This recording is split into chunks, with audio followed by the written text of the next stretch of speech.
नमस्कार मित्रांनो, स्वागत आहे तुमचं नवीन व्हिडिओमध्ये। आपण काही अपडेट्स घेऊन आलेलो आहे तुमच्यासाठी।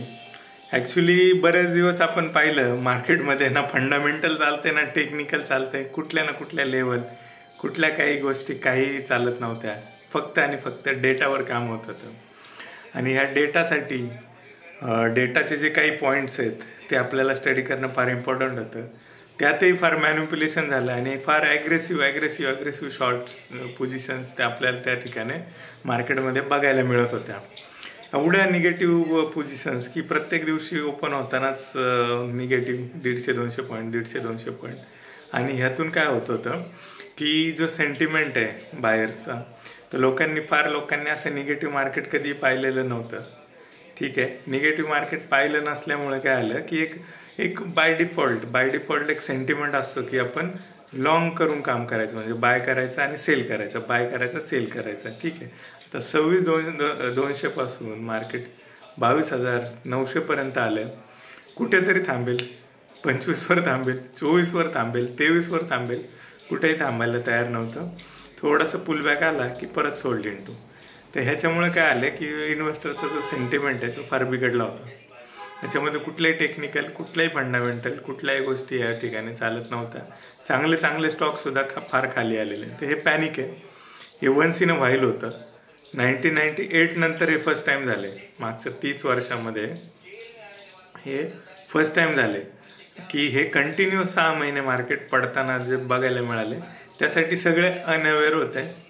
एवढं खतरनाक नुकसान कोणाचं झालेलं नसेल।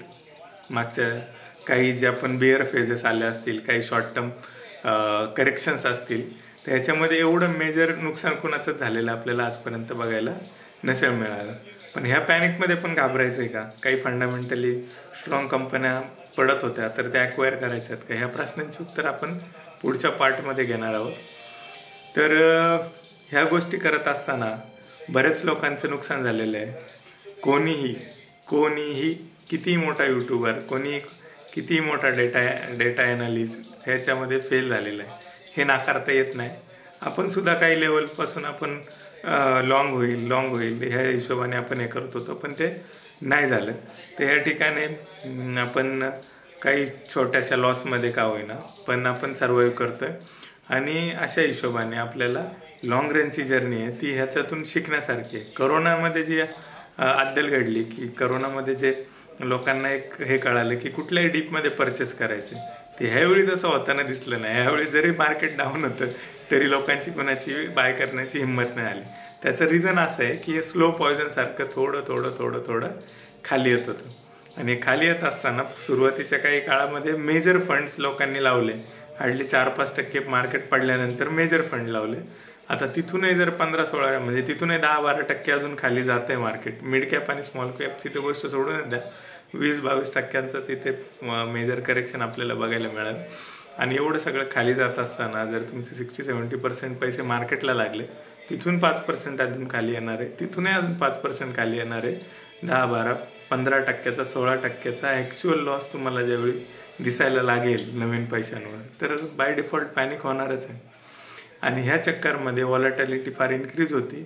ऑप्शन प्लेयर किंवा जे इंट्राडेवाले प्लेयर आहेत ते पण सस्टेन नाही करू शकले, कारण एखादा मुवमेंट आपल्या अगेन्स्टमध्ये 2% कधी जाईल, जरी आपण शॉर्ट पोझिशन घेतली, कधी पॉझिटिव्ह 2% जाईल आणि पुन्हा 10% मायनस जाईल, हे काही सांगता येत नव्हतं। तर हे सगळ्यांनी अनुभवलं।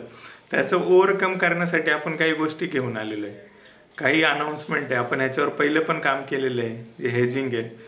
तर डायरेक्शन जर याचा मेन पार्ट आहे, तर ह्या डायरेक्शनमध्ये आता आपल्याला थोडा रिसर्च करणं गरजेचं आहे आणि तो रिसर्च कंप्लीट झालेला आहे। आणि फुल प्रूफ प्लॅन जो आहे तो आपण या ठिकाणी शेअर करणार आहे। तर आता खरेदी करायची का?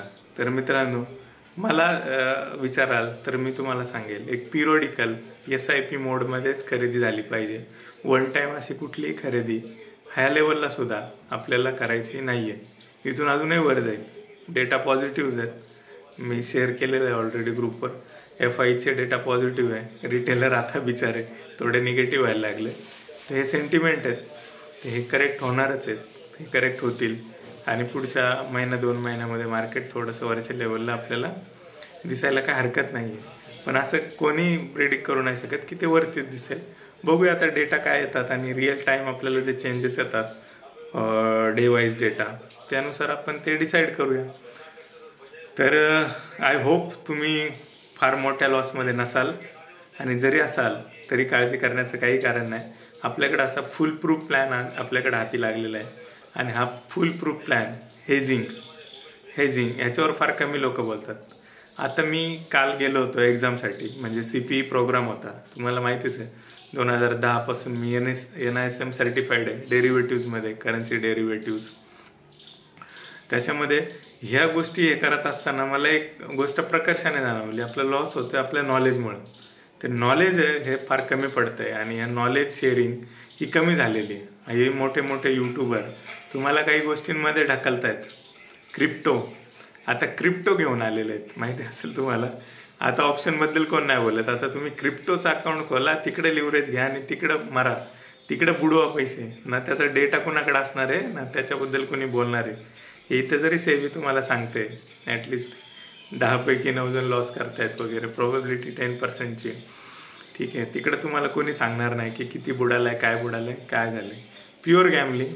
आणि हे यूट्यूबर जाणीवपूर्वक तुम्हाला क्रिप्टोमध्ये ढकलत आहेत, क्रिप्टोचे अकाउंट उघडायला लावत आहेत. आता डीमॅटबद्दल कोण नाही बोलत. क्रिप्टोचे अकाउंट उघडा, पैसे लोड करा, आमच्या टेलिग्रामला चॅनलला लोड व्हा, आता इथे लाईव्ह करा, नाहीतर तुम्ही टिप्स द्या, बाय सेलचं रिकमेंडेशन द्या. इथं तुम्हाला अडवणारा कोणीही नाही आहे, याच्यामध्ये सेबी तुम्हाला अडवायला येणार नाही आहे. तर मग तुम्ही फसणार कसे? तर मग तुम्ही बाय डिफॉल्ट पाहिजे तसे तुम्ही आता रिटेलरला लुटू शकता. हे यूट्यूबरची थेअरी झालेली आहे. कुणी मोठी नावं घ्या, आणि बाकीचे हिरो हिरोईन तर तुम्हाला माहितीच आहे, तर रमी सर्कलवर या, रमी कल्चरवर या, आणि हे तुम्हाला लुटायलाच बसलेले आहेत. नॉलेज शेअरिंग करणार कोण? नॉलेज येणार कुठून? तर ह्यासाठी आपण एक कोर्स तयार करतो आहे, आणि या कोर्सची फी एका लहान मुलाच्या ट्युशन फीपेक्षाही कमी आपल्याला ठेवायची. आपल्याला मेन पर्पज फक्त नॉलेज शेअरिंग आहे. तर ह्याचे अपडेट्स घेऊन येऊ आपण. सिलेबसवर काम झालेलं आहे, ऑलमोस्ट 90% सिलेबस रेडी झालेला आहे. डेट्स अनाऊन्स करू. पुढच्या हिशोबाने आपण एक रोजचा तासभर मागतो मी तुमचा. रोजचा तासभर मला द्या, पूर्ण नॉलेज घ्या. कुठलंही बाय सेल रिकमेंड तुम्हाला इथे करायचं नाही. सिलेबस शिकण्यासाठी माझा 10 वर्षांचा जो अनुभव आहे, सर्टिफिकेशन आहे, हे थेरॉटिकल नॉलेज आहे, 1 to 1 केलेले ट्रेड आहे, लाईव्ह मार्केटमध्ये केलेले ट्रेड आहे, सक्सेस रेशो आहे आपला, एवढा चांगला सक्सेस रेशो आहे. तर ह्या गोष्टी आपण पुढे जाऊन इम्प्लिमेंट करणार आहोत. तर आता आपल्याला वेळ काढणं गरजेचं आहे, आणि ती वेळ आली आहे. आता आपण लोकांना प्रॉपर गाईड करू, प्रॉपर वेळ देऊ, आणि रिटेलरने सुद्धा वेळ दिलीच पाहिजे. नॉलेजसाठी वेळ दिली पाहिजे. गॅमलिंगसाठी भरपूर पैसे दिले, बरोबर, भरपूर पैसे दिले. कुठं वाटते बाय सेल केला, बाय सेल कोणी सांगतोय केला बाय सेल, पण ते का होतं, कसं होतं, हे समजून घेणं फार इम्पॉर्टंट आहे. तर त्या गोष्टी आपण पुढच्या काळात बघणार आहोत. तर ह्या चॅनलला सबस्क्राईब करून ठेवा. अनाऊन्समेंट लवकरच करणार आहे मी. सिलेबसवर काम झालेलं आहे. ऑलमोस्ट 20 hours कंटेंट आपल्याला द्यायचं आहे. 20 तासाचं सेशन कम्प्लीट. इक्विटीवर 20 तास, ऑप्शन्सवर, फ्युचर्सवर 20 तास, अशा हिशोबाचं आपण हे करणार आहोत. आणि लॉंग टर्ममध्ये कसं सक्सेस करता येईल, इक्विटीमध्ये, डेरिव्हेटिव्जमध्ये, तर हे करता येईल. आपल्याला कुठलाही बाय सेल, इंट्राडे, कॉल घ्या, पुट घ्या, कंटिन्युअस बाय सेल हा प्रकार आपल्याला अजिबात करायचा नाही आहे. आपल्याला ॲक्च्युअल सक्सेस फॉर्म्युला आहे, ॲक्च्युअल लॉंग टर्मचा डिसिप्लिन ठेवला तर 200% वर्क होणारा सक्सेस फॉर्म्युला आपल्याला लोकांपर्यंत पोहोचवायचा आहे. त्या हिशोबाने आपल्याला कामाला लागायचं आहे. आणि सिलेबसचं काम झालेलं आहे. पुन्हा एकदा अनाऊन्समेंट करतो आहे की आपल्याला लहान मुलाच्या ट्युशन फीपेक्षाही कमी फी देऊन लोकांना एज्युकेट करायचं आहे. जर एज्युकेट नाही झाली लोक, तर हे असंच चालत राहणार आहे. हे मागच्या 10 वर्षापासून चालत आलं आहे, पुढेही असंच चालत राहणार आहे. आणि एवढ्या चांगल्या संधी आपण गमावून बसणार आहे. मागच्या 10 वर्षात मार्केटने खूप साऱ्या संधी दिल्या, खूप चान्स आले, पण हे आपल्याला कॅप्चर नाही करता आल्या. त्याच्यामध्ये बरीचशी कारणं आहेत, ते आपण डिस्कस करणार आहेत लेटर. तर ह्यासाठी आपण वेळ द्यायचा ठरवलं आहे. तर मित्रांनो, आजच्या व्हिडिओमध्ये एवढंच. खूप काम झालेलं आहे, खूप काम बाकी आहे. यूट्यूबरच्या नादी लागू नका. ते क्रिप्टो वगैरेच्या गोष्टींपासून थोडंसं लांब राहा. मला हे प्रकर्षाने तुम्हाला सांगायचं आहे. आपण पूर्ण नॉलेज घेऊ. काय असतात डेरिव्हेटिव्स, काय असतात फ्युचर, काय असतात ऑप्शन्स, ते कसे तयार होतात, त्याचे इंट्रेन्सिक व्हॅल्यू काय, टाईम व्हॅल्यू काय, त्याचा मनीनेस काय, इन दी मनी काय, आउट ऑफ दी मनी काय, बिल्डअप काय असतो, ऑप्शन चेन काय असते, आय व्ही काय असतो, इंडिया विक्स काय असतो, स्ट्रॅडलचे प्रीमियम काय असतात, क्वांटिटेटिव्ह बेस्ड काही स्ट्रॅटेजीज आपण यामध्ये शिकणार आहे.